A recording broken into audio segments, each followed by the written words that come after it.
जय माता दी भक्तों। आज हम नवरात्रा की कथा सुनेंगे जो माता को अति प्रिय है। नवरात्रा में आप इसे डेली भी सुन सकते हैं या जब टाइम हो तब इसे सुन सकते हैं या जिस दिन मन करे उस दिन सुन सकते हैं।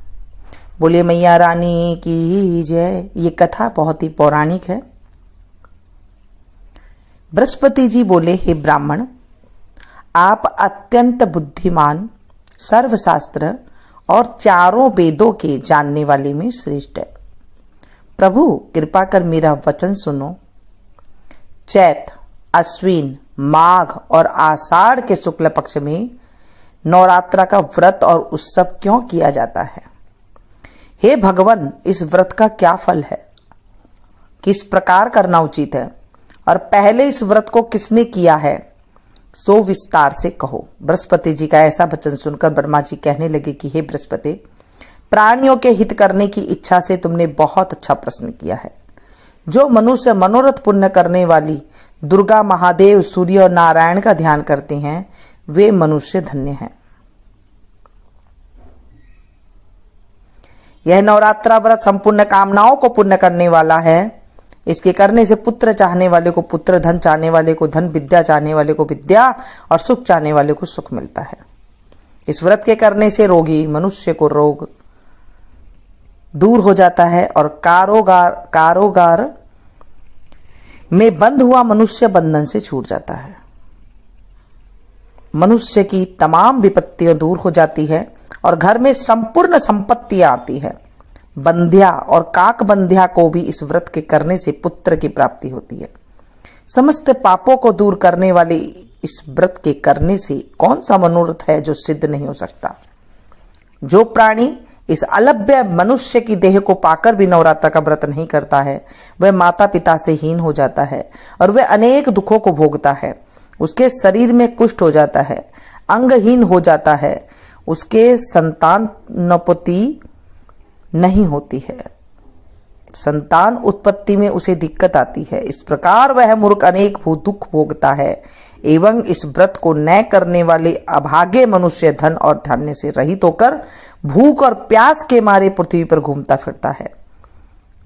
जो सधवा स्त्री भूल से भी इस व्रत को नहीं करती है वह पतिहीन होकर नाना दुखों को भोगती है। यदि इस व्रत के करने वाले मनुष्य सारे दिन उपवास न कर सके तो एक समय का फलाहार करे, फलाहार न कर सके तो एक समय का भोजन करे और उस दिन बांधवों के सहित नवरात्रा व्रत की कथा का श्रवण करे। हे बृहस्पति, जिसने पहले इस महाव्रत को किया उसका पवित्र इतिहास मैं तुम्हें सुनाता हूं, तुम सावधान होकर सुनो। इस प्रकार ब्रह्मा जी का वचन सुनकर बृहस्पति जी बोले, हे ब्राह्मण, मनुष्य को कल्याण करने वाले इस व्रत के इतिहास को मेरे लिए कहो। मैं सावधान होकर सुन रहा हूं। आपकी शरण आयु में मुझ पर कृपा करो। ब्रह्मा जी बोले, पीठत नामक मनोहर नगर में एक अनाथ नाम का ब्राह्मण रहता था। वह भगवती दुर्गा का भक्त था। उसके संपूर्ण सद्गुणों से युक्त मानो ब्रह्मा की सबसे पहली रचना हो ऐसी यथार्थ नाम वाली सुमति नाम की एक अत्यंत सुंदर पुत्री पैदा हुई। वह कन्या सुमति अपने पिता के घर बालकपन में अपने सहेलियों के साथ क्रीड़ा करती हुई इस प्रकार बढ़ने लगी जैसे शुक्ल पक्ष की कला बढ़ती है। उसका पिता प्रतिदिन जब दुर्गा की पूजा और होम किया करता था वह उस समय भी नियम से वहां उपस्थित होती थी। एक दिन वह सुमति अपनी सखियों के साथ खेलने लग गई और भगवती के पूजन में उपस्थित नहीं हुई। उसके पिता को पुत्री के ऐसे असावधानी देखकर क्रोध आया और पुत्री से कहने लगा, हे दुष्पुत्री, आज प्रभात से तूने भगवती का पूजन नहीं किया, इस कारण मैं किसी कुष्ठी और दरिद्र व्यक्ति के साथ तेरा विवाह करूंगा। इस प्रकार कुपित पिता का वचन सुनकर सुमति को बड़ा दुख हुआ और पिता से कहने लगी, हे पिताजी, मैं आपकी कन्या हूं, मैं सब तरह से आपके अधीन हूं। जैसे आपकी इच्छा हो मेरा विवाह कर सकती हैं, होगा वही जो मेरे भाग्य में लिखा है। मेरा तो इस पर पूर्ण विश्वास है। मनुष्य जाने कितने मनोरथों का चिंतन करता है पर होता वही है जो भाग्य में विधाता ने लिखा है। जो जैसा कर्म करता है उसको फल भी उसी कर्म के अनुसार ही मिलता है, क्योंकि कर्म करना मनुष्य के अधीन है पर फल देव के अधीन है। जैसे अग्नि में पड़े हुए तृणादि उसको अधिक प्रदीप्त कर देते हैं, उसी प्रकार अपनी कन्या के ऐसे निर्भयता से कहे हुए वचन सुनकर ब्राह्मण को और अधिक क्रोध आया। तब उसने अपनी कन्या को कुष्टी के साथ विवाह कर दिया और अत्यंत क्रुद्ध होकर पुत्री से कहने लगा, जाओ जाओ जल्दी जाओ, अपने कर्म का फल भोगो, देखे भला भाग्य के भरोसे रहकर क्या करती है। इस प्रकार से कहे हुए पिता के कटु वचनों से सुनकर सुमति मन में विचार करने लगी, अहो मेरा बड़ा दुर्भाग्य है कि मुझे ऐसा पति मिला। इस तरह अपने दुख को विचार करती हुई सुमति अपने पति के साथ वन में चली गई और भाग्यवश उस स्थान पर उन्होंने रात बड़े कष्ट से व्यतीत की।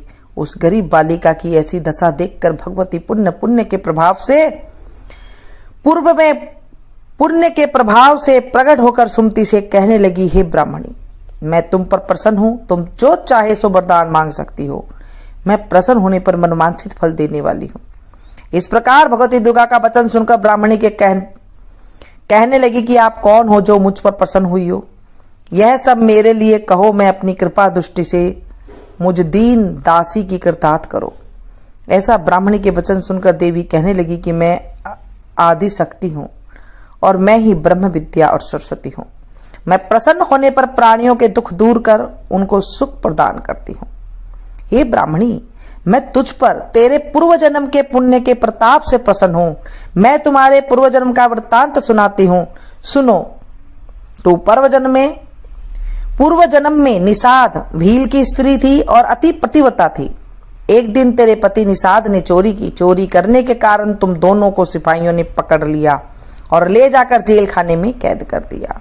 उन लोगों ने तेरे को और तेरे पति को भोजन भी नहीं दिया। इस प्रकार नवरात्रा के दिनों में तुमने न तो कुछ खाया और न जल पिया।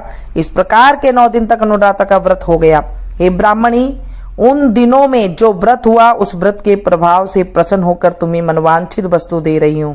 तुम्हारी जो इच्छा हो सो मांगो। इस प्रकार दुर्गा के कहे हुए इस वचन को सुनकर ब्राह्मणी बोली, अगर आप मुझ पर प्रसन्न हो तो हे दुर्गे, मैं आपको प्रणाम करती हूँ, कृपा कर मेरे पति को कोढ़ से दूर करो। देवी कहने लगी कि उन दिनों में जो तुमने व्रत किया उस व्रत का 1 दिन का पुण्य अपने पति का कोढ़ दूर करने का अर्पण करो। मेरे प्रभाव से तेरा पति कोढ़ से रहित और सोने के समान शरीर वाला हो जाएगा। ब्रह्मा जी बोले। इस प्रकार देवी के वचन सुनकर वह ब्राह्मणी बहुत प्रसन्न हुई और पति को निरोगी करने की इच्छा से ठीक है ऐसा बोली। तब उसके पति का शरीर भगवती दुर्गा की कृपा से कुष्ठहीन होकर अति कांतियुक्त हो गया, जिसकी कांति के सामने चंद्रमा की कांति भी क्षीण हो जाती है। वह ब्राह्मणी पति के मनोहर देह को देखकर देवी को अति पराक्रम वाली समझकर स्तुति करने लगी। हे दुर्गे, आप दुर्गति को दूर करने वाली हो, तीनों जगत का संताप हरने वाली हो, समस्त दुखों को दूर करने वाली, रोगी मनुष्य को निरोग करने वाली, प्रसन्न होने पर मनवांछित वस्तु देने वाली, दुष्ट मनुष्य का नाश करने वाली हो। तुम ही सारे जगत की माता और पिता हो। हे अम्बे, मुझ अपराध रहित अबला को मेरे पिता ने कुष्ठी मनुष्य के साथ विवाह कर मुझे घर से निकाल दिया। उनकी निकाली हुई मैं पृथ्वी पर घूमने लगी। आपने ही मेरा इस आपत्ति रूपी समुद्र का से उद्धार किया है। हे देवी, मैं आपको प्रणाम करती हूं, मुझ दीन की रक्षा करो। ब्रह्मा जी बोले, हे बृहस्पति, इस प्रकार उस सुमति ने मन से देवी की बहुत स्तुति की। उससे की हुई स्तुति सुनकर देवी को बहुत संतोष हुआ और ब्राह्मणी से कहने लगी, हे ब्राह्मणी, तेरे उद्दालक नाम का अति बुद्धिमान, धनवान, कीर्तिमान और जितेंद्रिय पुत्र शीघ्र ही होगा। ऐसा कहकर देवी उस ब्राह्मणी से फिर कहने लगी कि हे ब्राह्मणी, और जो कुछ तेरी इच्छा हो वही मनवांछित वस्तु मांग सकती है। ऐसा भगवती दुर्गा का वचन सुनकर सुमति बोली, हे दुर्गे, अगर आप मेरे पर प्रसन्न हो तो कृपा करके मुझे नवरात्रा व्रत विधि बतलाइए।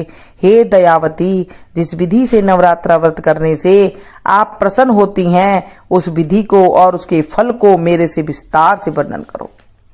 इस प्रकार ब्राह्मणी के कहे वचन सुनकर दुर्गा कहने लगी, हे ब्राह्मणी, मैं तुम्हारे लिए संपूर्ण पापों को दूर करने वाली नवरात्रा विधि को बतलाती हूं, जिसको सुनने से तमाम पापों से छूटकर मोक्ष की प्राप्ति हो जाती है।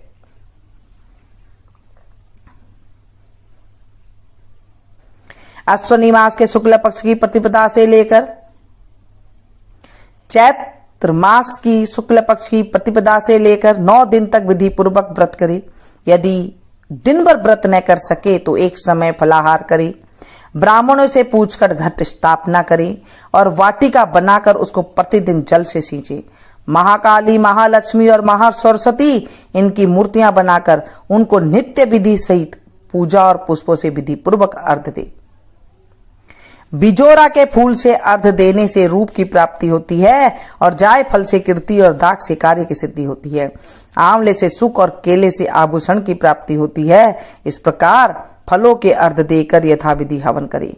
खांड, घी, गेहूं, शहद, जौ, तिल, सूखा बिलफल, नारियल, दाख और कदम इनसे हवन करे।